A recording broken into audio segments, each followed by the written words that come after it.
El Señor esté con ustedes. Y con tu espíritu. Lectura del Santo Evangelio según San Lucas. Gloria a ti, Señor.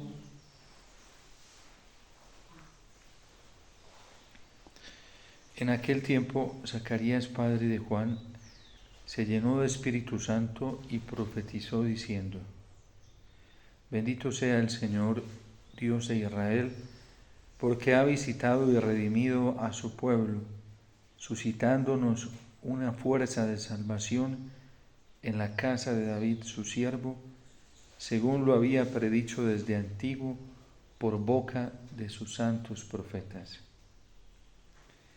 Es la salvación que nos libra de nuestros enemigos y de la mano de todos los que nos odian, realizando la misericordia que tuvo con nuestros padres, recordando su santa alianza y el juramento que juró a nuestro padre Abraham, para concedernos que, libres de temor, arrancados de la mano de los enemigos, le sirvamos con santidad y justicia en su presencia todos nuestros días. Y a ti, niño, te llamarán profeta del Altísimo, porque irás delante del Señor a preparar sus caminos, anunciando a su pueblo la salvación por el perdón de sus pecados. Por la entrañable misericordia de nuestro Dios, nos visitará el sol que nace de lo alto, para iluminar a los que viven en tinieblas y en sombra de muerte, para guiar nuestros pasos por el camino de la paz. Palabra del Señor. Gloria a ti, Señor Jesús.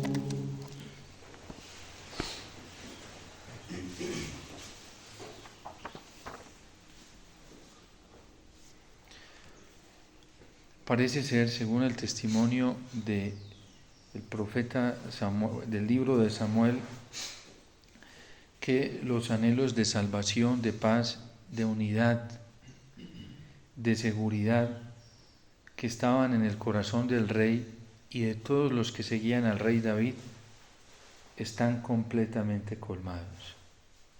David por fin está reinando ya sobre las 12 tribus de Jacob, ha alcanzado la conquista de la unidad, ha logrado establecer su reino y ahora es grande ante las naciones. Incluso ha obtenido el respeto de los demás pueblos de alrededor y tienen paz con él, porque el triunfo y la victoria que ha alcanzado por haber creído en el Señor y en todo lo que el Señor le había prometido, ahora lo tienen satisfecho. Está en un palacio, en una casa de cedro, se siente profundamente colmado.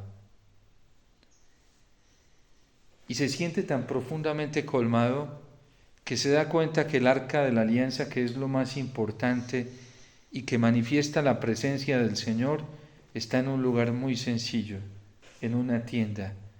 Y Él quiere hacerle un lugar más grande y más agradable a Dios que incluso el lugar en el que Él está viviendo, porque se da cuenta que está viviendo muy bien. Y es aquí donde llega la profecía de Natán, la palabra del Señor al rey David, para hacerle ver dos cosas. En primer lugar, que la morada digna para él no puede ser construida por ningún ser humano. Solamente es él quien la puede construir. Y que la morada segura, en segundo lugar, la morada segura para él como rey y para su pueblo, para todos los elegidos del Señor, no es ni siquiera ese reino que David está disfrutando. Porque ese reino todavía es susceptible a la guerra, todavía es susceptible a la amenaza, todavía es vulnerable. Dios quiere hacer tomar conciencia también a David, al pueblo, que aunque tengan grandes fortalezas, que aunque las demás naciones los estén respetando, todavía son frágiles, vulnerables y todavía no han alcanzado verdaderamente la seguridad que necesita el corazón humano. Y por eso viene a hacerle una promesa de una casa donde yo suscitaré, el Señor te va a edificar una casa.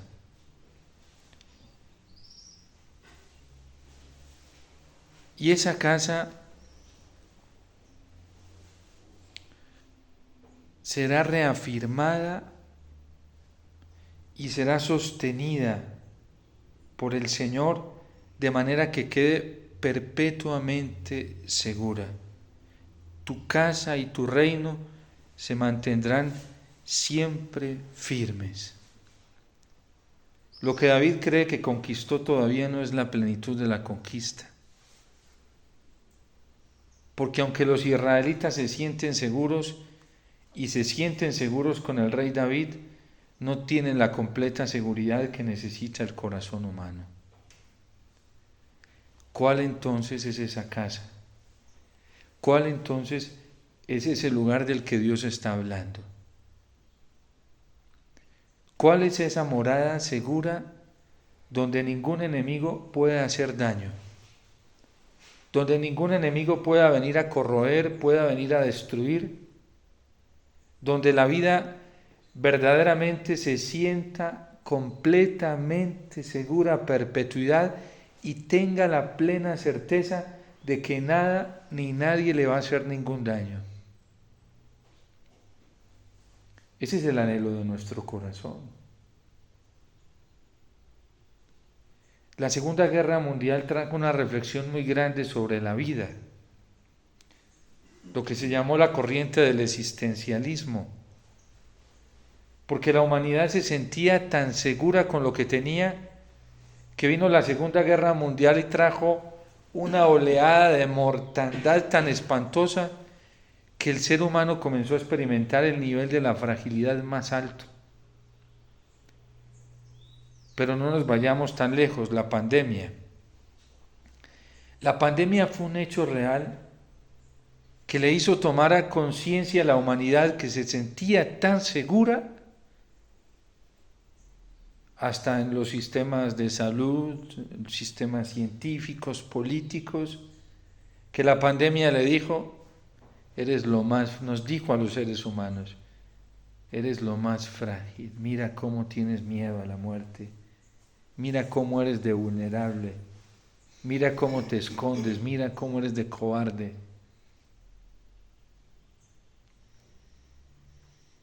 ¿Qué quiere decir? Que así como David todavía no había alcanzado la completa seguridad, y fue tanto el nivel de convicción que él tuvo que hasta cayó en presunción y por eso pecó después. Porque cuando uno se siente seguro con lo temporal, uno termina estrellándose.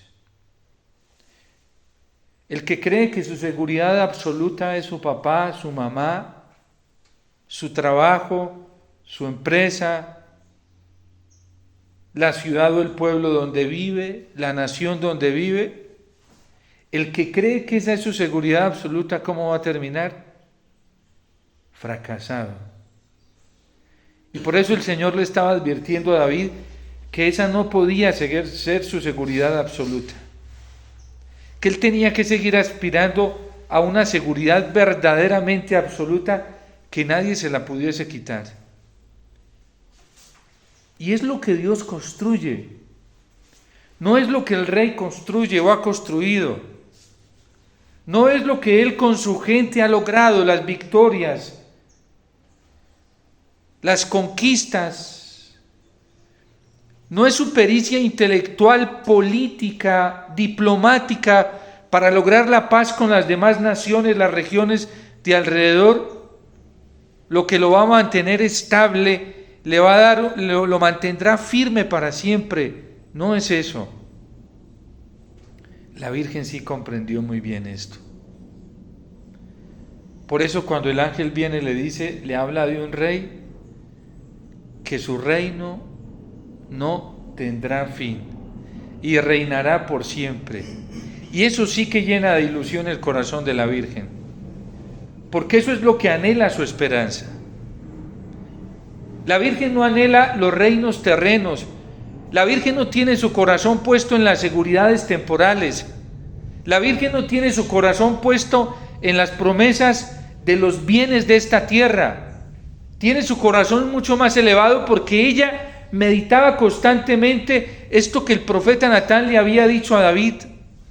Y ella le pedía todos los días al Señor que llegara ese reino, que nada lo pudiera derribar. Y por eso hoy Zacarías está feliz, para concedernos que libres de temor. ¿Cuándo ha llegado ese reino a la plenitud de nuestro corazón? San Juan lo dice en su primera carta. Cuando el amor echa fuera el temor. Cuando hay tanto amor del Señor en el corazón que a mí no me da miedo si me entienden o no me entienden, si me comprenden o no me comprenden, si me aceptan o no me aceptan. Cuando el amor de Dios ha llegado a una plenitud tan grande en el corazón que a mí no me da miedo si mi papá o mi mamá me cambian por mi hermano o por mi hermana, si aman más a este, a mí ya no me da temor eso. ¿Cuándo ha llegado ese reino que el Señor está prometiendo a David? Esa casa que Él se construye, esa morada que es su misericordia, que hoy la está diciendo el Salmo. Cuando a mí no me da miedo que vengan a amenazarme y me digan, es que si sigue así tan radical, le dice el esposo a la esposa, me voy a divorciar de usted, la voy a dejar y va a ser culpa suya. Y si yo me aburro en la casa es por culpa suya, por esa rezadera que usted tiene, por quererle ser fiel al Señor. Cuando el amor ha llegado a esa plenitud, y a esa esposa no le da miedo, no le da miedo. No se deja dominar por el pánico. Cuando a un sacerdote como el santo cura de Ars venían y le decían los mismos clérigos que era muy exagerado, y hasta algunos obispos en su época les parecía exagerada la forma de ser del santo cura de Ars.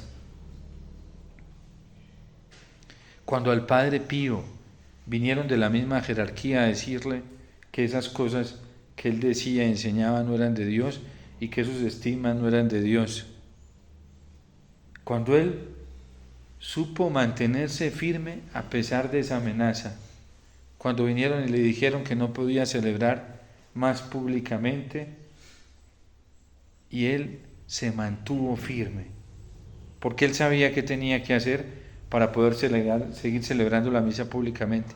Tenía que negar la verdad, apostatar de la verdad, y no quiso. Si San Pío de Pietrelcina hubiera dicho lo que le estaban diciendo que dijera, que esos estigmas no eran de Dios, que eso se los había inventado, que era una fuerza psicológica, porque psicológicamente la gente puede producir estas cosas también. El poder psicológico es tan poderoso que puede crear somatizar muchas cosas. Pero él se mantuvo firme y prefirió acoger los efectos de mantenerse en la verdad que fue la persecución. Por eso San Juan dice, ¿cuándo ha llegado nuestra confianza a lo que debe llegar? Cuando el amor echa fuera el temor. Y hoy Zacarías está feliz. ¿Qué está viendo? El nacimiento de su hijo. Él no está viendo la multitud de los fariseos, de los saduceos, allá pidiendo perdón. Está viendo el nacimiento de Juan. Solamente eso, algo muy sencillo, pero muy grande. No está en el espectáculo de las celebraciones externas allá en el templo y esas liturgias, ese popularismo religioso, esa falsa piedad popularista de los sacrificios. No está viendo eso. Está ahí en su casa viendo el nacimiento de su hijo y él tiene una experiencia muy grande del amor de Dios y dice: nos ha visitado el sol que nace de lo alto para iluminar a los que viven en tiniebla y en sombra de muerte. Eso es aquí adentro, en el corazón, eso no es afuera. No es esa fe mentirosa, irreal, externa. Eso es en el corazón.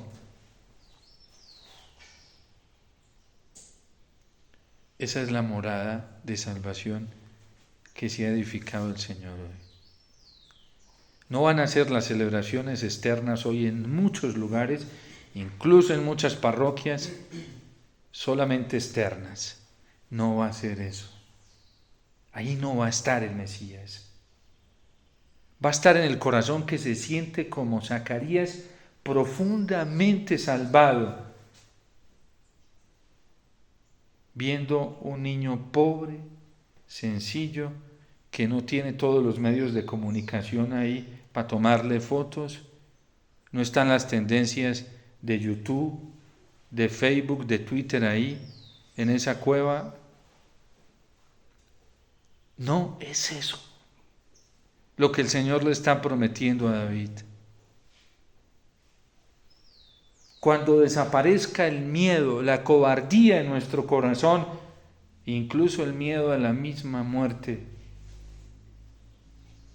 cuando desaparezca el miedo a cualquier amenaza, cualquiera que sea, en nuestro corazón, porque vivimos el gozo del amor de Dios, entonces quiere decir que ya nació.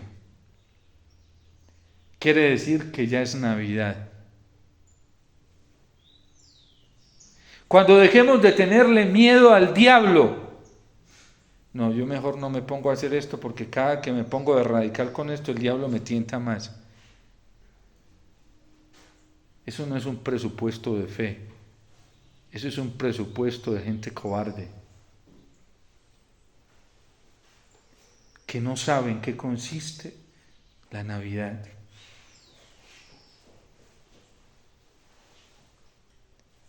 El presupuesto que el Señor quiere despertar en el corazón es el de la vida eterna. Porque quien hoy, 24 de diciembre, tiene su ilusión puesta en seguridades terrenas, va a perecer. Va a perecer. El que tiene su ilusión puesta en que, este esposo ya se me vuelve una seda y no me mortifique la vida, o esta esposa no me mortifique tanto la vida por seguir al Señor, o este hermano o esta hermana, o el que tiene su esperanza puesta en que el padre Omar deje de predicar así, o el que tiene su esperanza puesta en que haya una exigencia evangélica de esta manera, o que el padre Omar tenga su esperanza puesta en que otros dejen de decir cosas de él. ¿De qué sirve eso? Eso no sirve de nada. Eso es trabajar para el mundo. Eso es no tener la esperanza puesta en el único amor que vence en el corazón, que es el amor del Señor. Y lo sabemos por testimonio bíblico. David cayó, y cayó bien duro. 2 pecados gravísimos cometió al final de su vida. Por soberbio,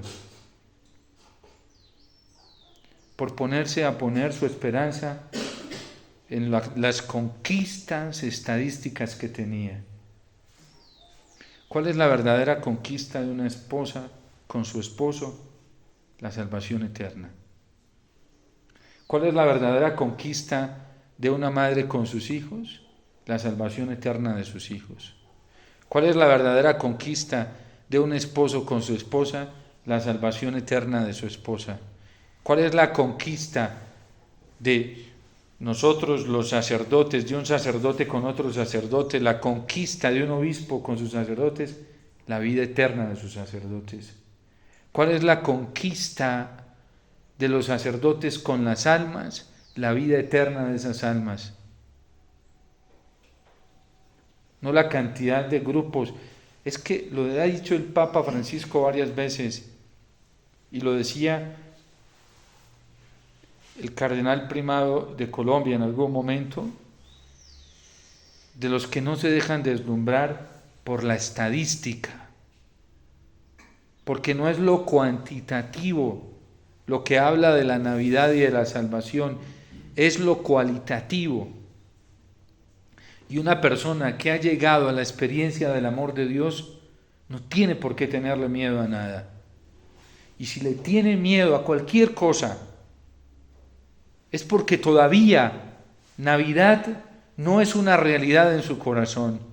Es porque su corazón no es un Belén verdadero. Es porque su corazón no es una morada verdadera de Dios. Uno, ¿por qué termina cayendo en el pecado y se vuelve un esclavo del mundo y del demonio y del pecado? Por el miedo que alimenta en su corazón. Porque el miedo le dice, sin esto no puedes vivir, te mueres. Ese no ha llegado a la plenitud del amor de Dios en su corazón, porque el amor le dice otra cosa: no tengas miedo, que si te mueres, yo te voy a dar una vida mejor. Y hay gente que prefiere seguir en el pecado para mantener equilibradas las emociones, ¿sí? ¿Y de qué le va a servir eso después? ¿De qué le va a servir eso? Dios nos está haciendo la promesa de un reino que se mantendrá firme. Por eso a los mártires no les importaba entregar la vida por el Señor. Por eso a Cristo no lo intimidó la amenaza del mundo y del demonio, ni siquiera la amenaza de la traición de sus mismos obispos y sacerdotes. A Cristo no lo intimidó la traición de Judas. A Cristo no lo intimidó la negación de Pedro. A Cristo no lo intimidó el abandono de sus mismos obispos y sacerdotes. A Cristo no lo intimidó el abandono de todas esas multitudes a las que Él les había hecho tanto bien. ¿Por qué? Porque vivía el amor del Padre. A Cristo no le intimidó la amenaza que el demonio le hacía. Le mostraba al demonio: mira, te lo voy a quitar todo. Mira, este obispo que tú ordenaste, de los primeritos, Judas, mira lo que voy a hacer con él. Y a Cristo no lo intimidó. Mira lo que voy a hacer con Pedro si tú sigues siendo así de radical, Jesús. Voy a hacer que te niegue 3 veces. Y a Cristo no le dio miedo eso. Y si sigues siendo así de exigente, voy a hacer que todos estos te dejen solos. O si le bajas un poquito la exigencia, yo permito que te acompañen. Era verdad que el demonio tenía control, se lo dijo. Yo tengo todos los reinos de este mundo, tengo dominio y control sobre ellos. Pídemelos, yo te los daré. Póstrate. Yo no me voy a postrar delante de ti. Tú adorarás al Señor tu Dios y a Él solo servirás. ¿Para quién estamos trabajando nosotros? ¿Para quién estamos viviendo? Si la Virgencita hubiera sido un poquito menos radical, la hubieran acogido en Jerusalén, seguro. Hubiera tenido acogida. Si San José hubiera sido menos radical, seguro que hubiera tenido acogida en Jerusalén. Pero no los acogieron.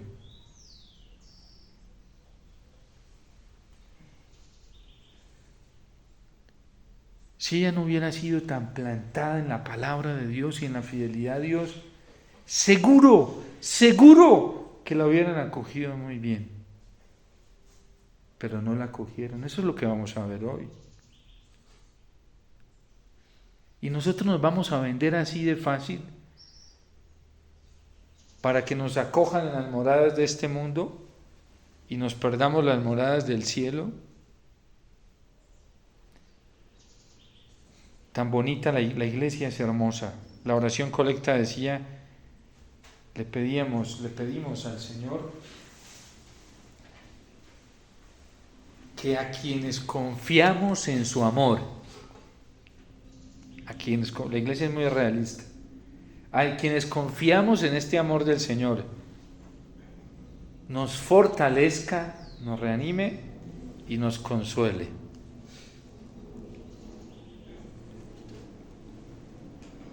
Eso se va a realizar en el que verdaderamente tiene su esperanza puesta en el amor del Señor. ¿Y cómo nos vamos a dar cuenta? Por los efectos. Por los efectos se conocen las causas. Por eso, hoy, pidámosle al Señor esta noche santa que vamos a vivir, si todavía pueden quedar algunos vestigios de oscuridad en nuestro corazón, de ceguera, porque no estamos viendo verdaderamente lo que Dios nos está prometiendo y no tenemos orientado nuestro corazón verdaderamente a lo que es, pidámosle al Espíritu Santo que hoy nosotros centremos nuestra esperanza y nuestra confianza solamente en el amor del Señor.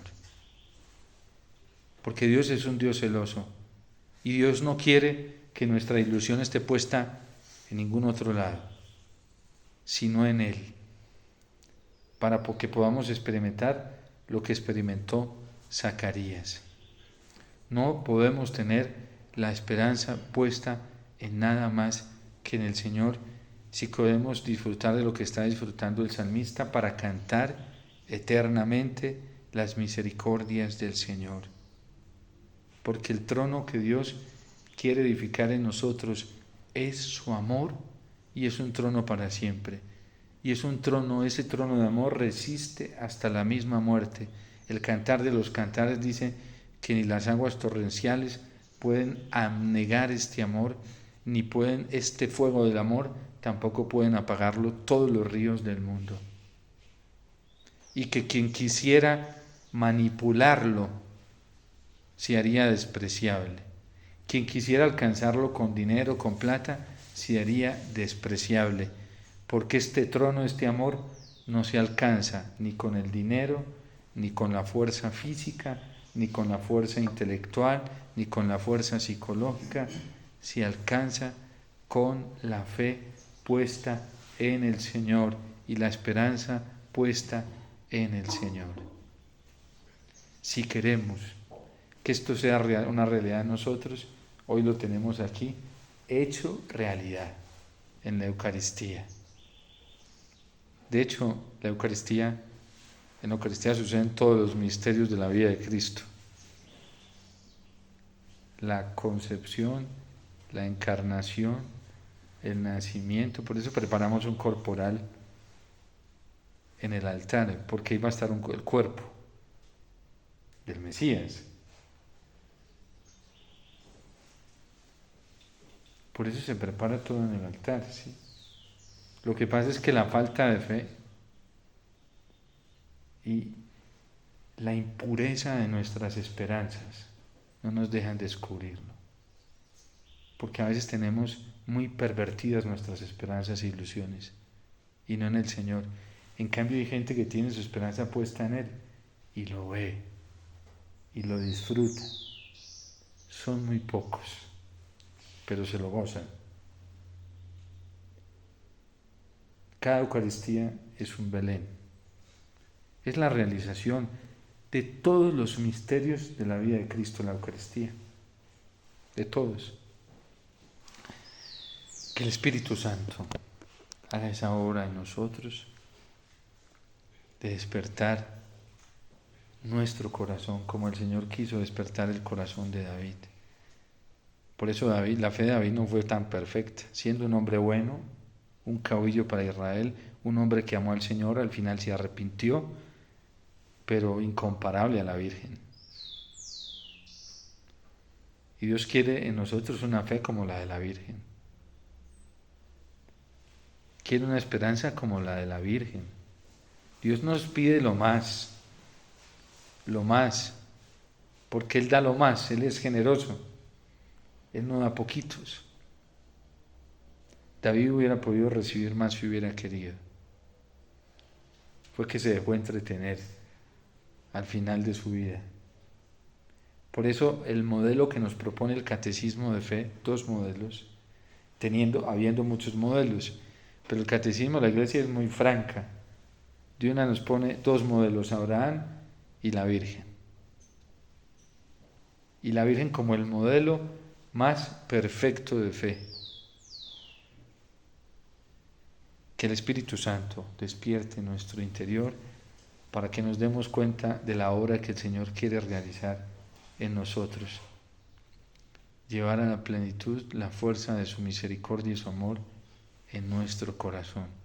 Esto es tan grande que cuando ese amor llega, ya ni siquiera el juicio final le tendremos miedo. Al contrario, será un anhelo que llegue rápido. Así es la fuerza del amor de Dios. Ni el pensar en las culpas pasadas, en los pecados pasados, nada. Es tan grande la fuerza de esa misericordia que ya nada se le tiene miedo. A nada. Así hayan sido los pecados más espantosos que hayamos cometido durante toda la vida. Cuando la fuerza de ese trono llega, no hay espacio para sentimientos de culpa. No hay. No hay por ningún lado. Eso es lo que mantiene enferma a la gente.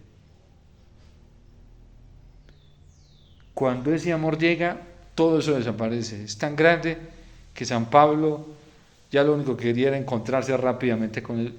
Pablo, pero con todo lo malo que usted fue, a veces como se salió de casilla, ya yo ya no le tengo miedo a eso. Porque mi juez es el Señor y yo ya lo conozco.